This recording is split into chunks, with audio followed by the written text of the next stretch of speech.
안녕하세요. 세컨업입니다. 오늘은 클러치 만드는 법을 알려드릴게요. 이렇게 접어서 단추를 끼워 사용하는 클러치인데요. 사이즈를 변형하여 더 작은 클러치 지갑 형태로도 만들 수 있어요. 큰 패턴을 그릴 땐 이렇게 무게를 얹어서 그리는 게 좋아요. 가죽 겉면에 스프링 도트 단추를 달 부분도 그려주세요. 전체 패턴은 이렇게 T 모양으로 생겼어요.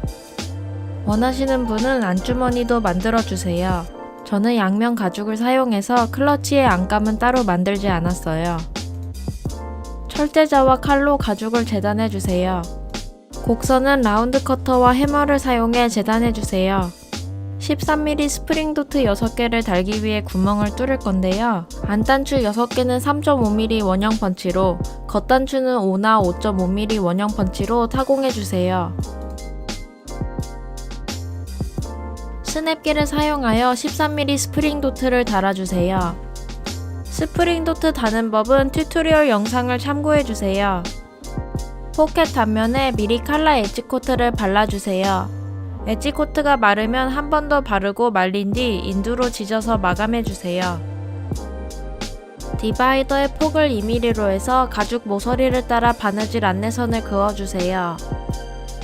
3.4mm 심날 사선 그리프로 안내선을 따라 바느질 구멍을 타공해주세요. 직각은 튜토리얼을 참고하여 이날 그리프로 타공해주세요. 곡선도 이날 그리프로 타공해주세요. 이때 한쪽 날로 이전에 바느질 구멍을 하나 찍어서 다음 구멍 위치를 내준 뒤 그리프를 그 위치로 옮겨서 타공해주세요.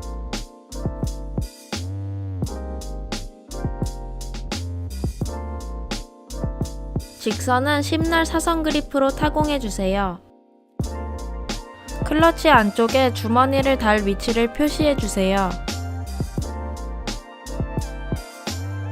주머니의 윗면만 모양을 내기 위해 바느질할 거라 따로 타공해주세요. 오른쪽 끝에 바느질 구멍은 사선날이 반대 방향을 향해야 하기 때문에 이렇게 돌려서 이날 사선 그리프로 한번 타공해주세요.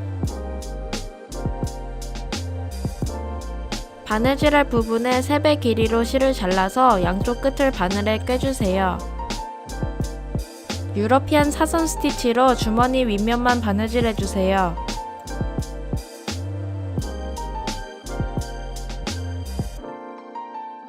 바느질이 끝나면 뒤로 두세 단 바느질한 뒤 실을 1mm 정도 남기고 자르고 라이터로 지져서 바로 눌러 마무리해주세요.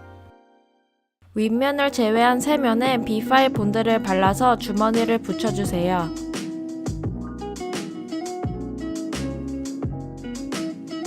세 면에 바느질 구멍을 타공해주세요. 이 부분은 가죽이 2겹이라 넉넉하게 바느질할 부분에 4배 길이로 실을 잘라주세요. 사선 스티치로 바느질할 건데요. 처음과 끝부분은 튼튼하게 2번씩 바느질해주세요. 끝을 2번 바느질한 뒤 뒤로 두세 단 바느질하여 끝 마무리해주세요. 본드와 은펜 자국은 각각 본드 지우개와 은펜 지우개로 지워주세요. 주머니가 달렸어요. 이렇게 바느질 자국이 보이는 게 싫으신 분은 이 클러치처럼 안감을 대서 안감에다 바느질 해주시면 돼요. 여기는 바느질할 부분의 길이가 길어서 위아래 반으로 나눠 바느질 할게요. 바느질할 부분에 3배 길이로 실을 잘라서 사선 스티치로 바느질 해주세요.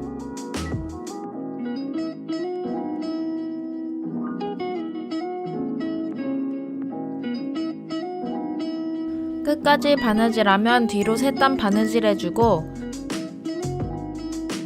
실을 클러치 안쪽으로 옮겨서 마무리 해주세요.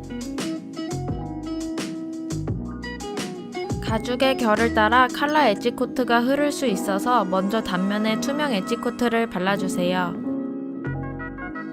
투명 코트가 마르면 칼라 엣지 코트를 바르고 마르면 칼라 엣지 코트를 한 번 더 발라주세요. 엣지 코트가 마르면 인두로 지져서 마감해주세요. 불박기로 클러치 앞에 세컨업 로고를 새길 건데요. 불박하기 전에 같은 종류의 가죽에 먼저 테스트를 해주세요. 어떤 가죽은 불박하기에 부적절할 수도 있거든요. 밑에 가죽을 덧대서 정 가운데에 불박해 주세요. 100도에서 몇 초간 눌러주시면 돼요. 로고가 새겨졌어요. 이렇게 접어서 단추를 끼우면 클러치가 완성됩니다. 시청해주셔서 감사합니다.